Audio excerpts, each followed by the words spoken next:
Ladies and gentlemen, please welcome the President of El Salvador, Nayib Bukele.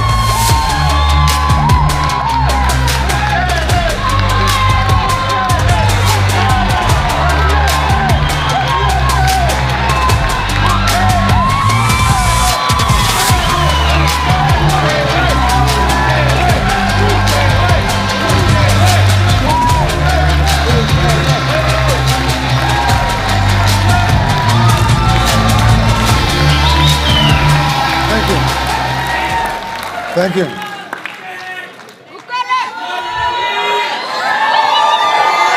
Thank you, thank you. Thank you very much. Gracias, gracias. Thank you, thank you. Gracias, muchas gracias, muchas gracias. Thank you, everyone. Thank you, everyone. Thanks. Let's have a seat. Thank you. Let's have a seat. Thank you.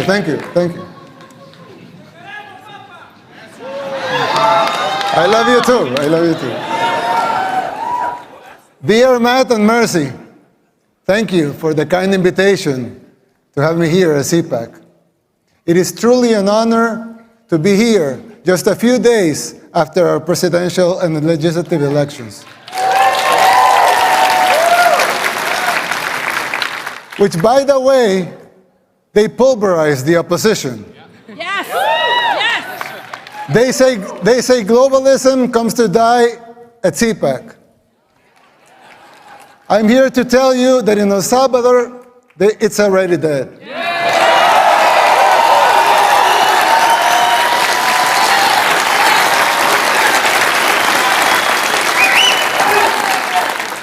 But if you want globalism to die here too, you must be willing to unapologetically fight against everything and everyone that stands for it.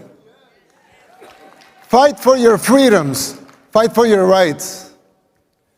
The next president of the United States must not only win an election, he must have the vision, the will, and the courage to do whatever it takes.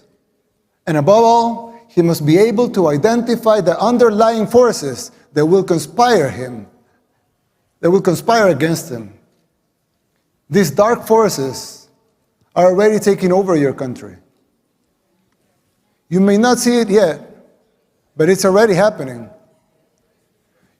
You don't see it as clearly because people are designed to see linear changes, not exponential ones. We don't always recognize how fast a problem can multiply and spiral out of control.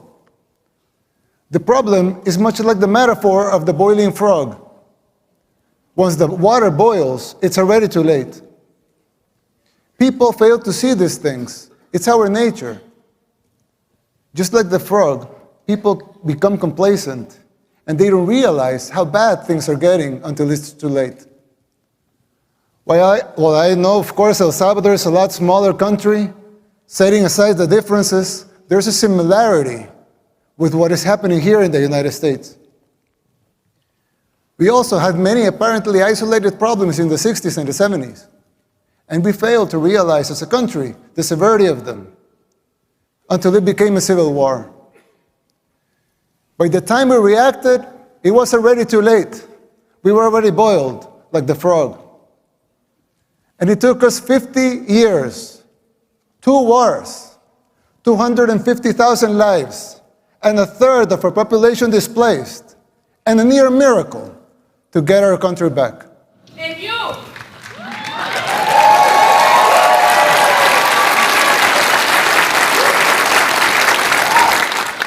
As your friend, I want to issue this warning so you don't make the same mistakes we did in the 60s and the 70s. It is not easy to pull yourself back once you're in boiling water. In fact, all the experts said it was impossible. And besides, you don't want to wait 50 years and maybe hope for a miracle to get out of hell. You can still jump before the water boils. Some might say I'm exaggerating, but we can clearly see the signs of a declining society because our own hit rock bottom decades ago. It's like when we see someone getting sick. First, it's maybe just stomachache, or a headache, or a small fever. But if you don't deal with the disease, it will only get worse, and then it may be too late. Even after our first war in El Salvador, we failed again to look into the signs of the second civil war that was coming, the gang war. After 1 million people fled the first war, a lot of them came to live in ghettos here in the United States, where the gangs were formed. When former President Clinton deported a lot of those gang members without telling us they were gang members, they were criminals. They roamed free and recruited young people, thousands of young Salvadorans, to join the gangs. At first, they seemed like petty criminals, but they began to change and transform until they became the unscrupulous terrorists that we know today. Most of them even perform satanic rituals, and this has been well documented.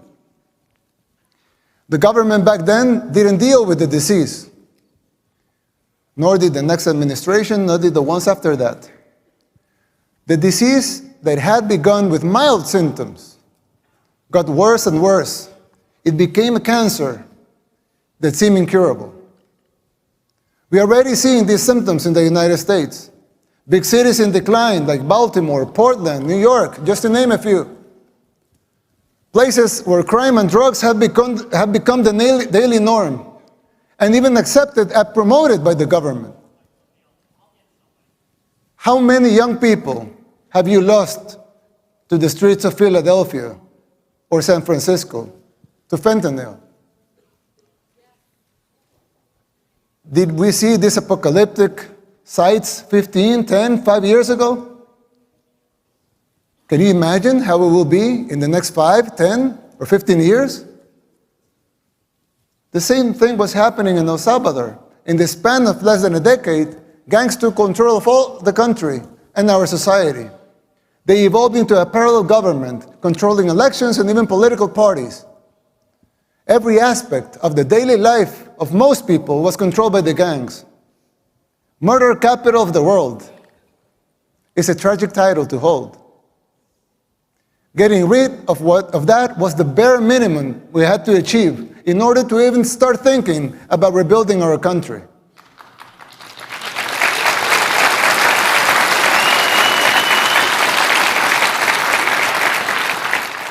But jumping out of the water when it's already boiling is an almost impossible feat. You are not there yet. And believe me, you don't want to be. We did the unthinkable to cleanse our society. We arrested the terrorists, but we have to remove corrupt judges and corrupt attorneys and prosecutors.